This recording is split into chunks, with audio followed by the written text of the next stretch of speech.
कोकणातील प्रत्येक अपडेट जाणून घेण्यासाठी आजच माझे कोकणच्या सोशल मीडिया प्लॅटफॉर्मला लाईक, फॉलो आणि सबस्क्राईब करा। राजापूर तालुक्यातील शेकडो महिलांना रोजगाराचे आमिष दाखवून करोडो रुपयांचा गंडा घातल्याचा खळबळजनक प्रकार उघडकीस आलाय। महाराष्ट्र महिला उद्योग विकास केंद्राच्या माध्यमातून कोल्हापूरच्या सुमित्रा पाटील आणि स्थानिक हर्षदा खानविलकर यांनी ही फसवणूक केली आहे। कच्चा माल आणि शिलाई मशीन देण्याचे खोटे आश्वासन देऊन महिलांच्या नावे बँक ऑफ इंडियातून मोठी कर्जे काढण्यात आली। 20,000ची मशीन 1 लाखाला दाखवून बँकांनाही गंडवण्यात आलाय। कर्ज प्रकरणे पूर्ण झाल्यावर संशयित महिलांनी हप्ते भरण्यास टाळाटाळ केली। आता बँकेचा तगादा वाढल्याने आणि आरोपींकडून धमक्या मिळत असल्याने पीडित महिला हवालदिल झाल्या आहेत। या अन्यायाविरोधात 26 जानेवारीपासून आमरण उपोषण करण्याचा इशारा महिलांनी दिला। एका महिलेने आत्महत्येचा इशारा देखील दिला असून काही अघटित घडल्यास दोन्ही संशयित महिला जबाबदार असतील असे पत्रकार परिषदेत ठामपणे सांगण्यात आले। या प्रकारामुळे संपूर्ण जिल्ह्यात मोठी संतापाची लाट उसळली आहे। आता मला सांगितलं होतं की या महिन्याच्या 13 तारखेपर्यंत तुम्ही 3,500 रुपये भरा म्हणून बँकेने सांगितलं। आता 7-8 हजाराच्या वर माझी हप्त्याची रक्कम झाली। पैसे कट होऊन सुद्धा 6 हप्ते कट झाले माझे लाडक्या बहिणीचे। तर तुमचं काय म्हणणं आहे?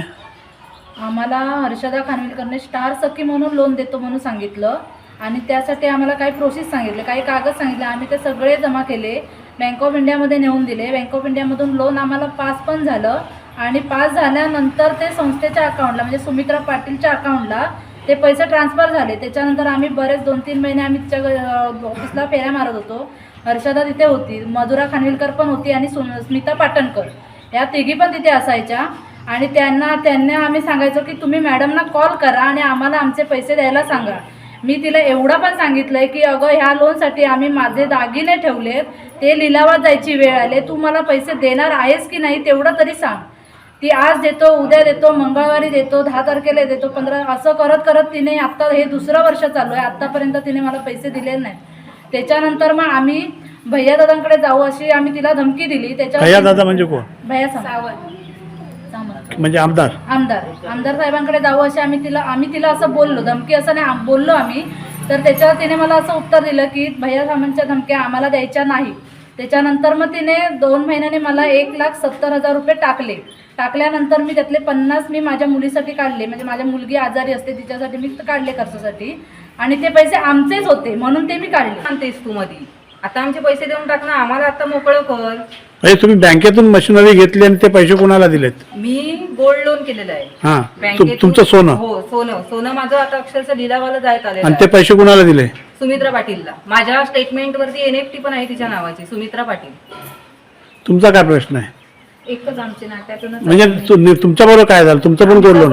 गोल्ड लोन नाही आहे, बँकेतून लोन करून घेतलंय, मुद्रा लोन केलंय आणि 1,10,000चं लोन करून ती मशीन दिली आम्हाला।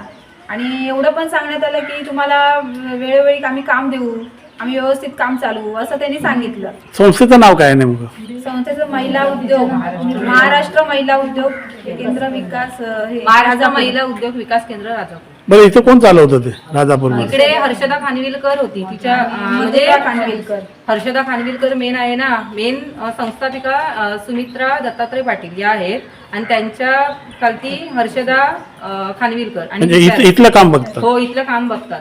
तिने हर्षदा खानविलकरने सगळ्या महिलांना सांगितलं की ह्या मशीन संदर्भात त्यानेच मग मला पण स्वतःला मला मशीन घेताना हर्षदा खानविलकरलाच विचारलं होतं नेमकं काय प्रोसिजर आहे, कसं काय, तेव्हा तिनेच सांगितलं मला। तर मी असा विचार केला की लोन काढण्यापेक्षा मी गोल्ड लोनच ठेवते ना माझं बँकेत आणि लगेच मशीन घेते ते।